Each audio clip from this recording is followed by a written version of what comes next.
guess so often you introduce a man by saying, here's a man that doesn't need to be introduced, but also I guess we all have our favorite ball players. My favorite ball player of all time happens to be here, one of the most underrated baseball players I think of all time, Roberto Clemente. Bobby, on an injury now, has a bad knee, sitting out for about a week and a half. And as soon as he signs an autograph here, we'll ask Bobby a couple of questions. Bobby, your injury, how serious is it? Well, my injury is that I have both Achilles tendon very sore, and my knee is okay. I just jammed my knee in against Cincinnati, the last game that I played, but my knee is in perfectly good shape. It's my Achilles tendon, both of them. Watching you this year, you seem as in really good shape on the field as you ever have. Do you feel good on the field this year? Well, I have felt good this year and as well as last year, and this year I started the season real good, and then all of a sudden I was tried by the virus, and intestinal virus, and then I start playing without practicing, and I pull both Achilles tendon cords, and they've been very inflamed now, and I don't know how long I'm going to be out. Assuming good health, how many more years would you like to play? Well, I don't know because it's very hard to say, and I always looking forward to have a bad year, and it seems that I come and have a pretty good year. I mean, hard to quit when you have a pretty good year, and I would say that last year I was thinking to quit last year, but now it seems that the way they are going, I'm feeling good, and I guess I go year by year to see what happens. Right. Over the years, rightfully so, you said that you have not got the acclaim in the press, which you have not. Do you feel that after the World Series last year that finally people appreciate Roberto Clemente? Well, I always was worried about, I was mad about the way the writer used to write about me. I didn't have any problem with the fans. Every city that I go, I always have a good relation with the fans. I think the fans appreciate me because there is no world part that I go that for example, when I go to hit, the people cheer for me, and every place I go in the league. But always there was the writers, the way they used to write, and most of them, they used to always write sarcastically about me and stuff like that. So now, in the World Series, they cannot write that because the whole world knows how I am. And so if you write something that the fans will see, they might don't believe what you write, and they say, well, this is not the way we saw Roberto, you see? So now it's all the thing that before I used to give them hell to the writer because I like every word to be the same, and there was lots of bunch of front runners among them, and I didn't like it. I used to tell them what I thought of them, and they didn't like that. They don't like that kind of a talk.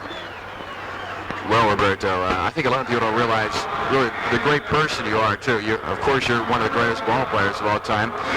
Could you tell us a little bit about this little sports complex I've read about that you have down in Puerto Rico?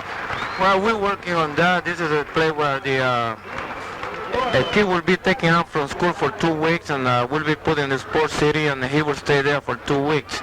I will get trained. I will go through all different sports, and the sport he like most, he will keep practicing. When he go back to school, we're giving instruction to the physical education teacher what to do with this kid, and then we will work with the schools and the complex at the same time. And then in the next 2 weeks or so, another group will come, and to start with, we think that we could pass 5,000 kids a year. A period of 2 weeks at the time, plus the weekend will be open for the other people that they are not in school. And for example, the Olympics team, they don't have a place to stay right now. They could stay there for a period of time to practice. And any delegation that will go out of the island, for example, to participate, to stay down there for a period of time to practice and be in good shape when they leave to compete.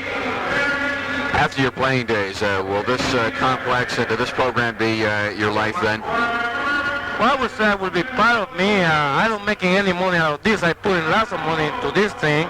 And right now it's very, very hard because when you're doing something always some people they promise a lot but they don't do it, and then you really have to go and try to get as much help as you can. And I would say that this is something that I would be a part of my life, but I won't say I cannot dedicate 100% to this. I would say 50 or 60% because I have other things to do too. But I think the main thing is that if I can get this thing started the way that we want, I think it would be a great thing for not only Puerto Rico, because in Puerto Rico, but also in the state. I think that lots of athletes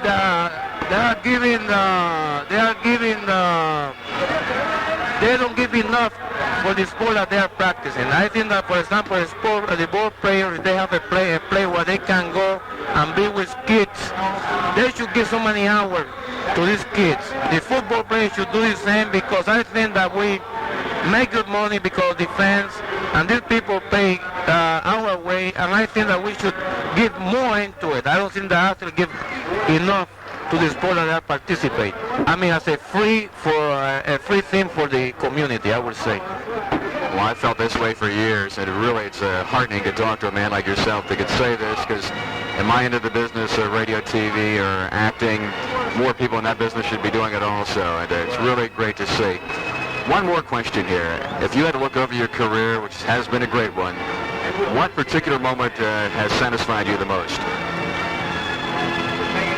I would say that I have to say this 1970 series.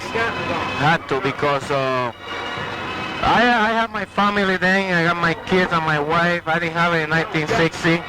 And now I have my family, I have my mother and father, and I think that this gives a big satisfaction for me, because in 1960 I was young then, but I still keep myself in shape for 10 more years to play in that series. So I wait a long time, and thanks to God, everything turned perfect to me. And I said that I got a great satisfaction, and the welcome that we got from Pittsburgh, from the fans, when we got back from Baltimore, well, that's something I will never forget. That's something amazing.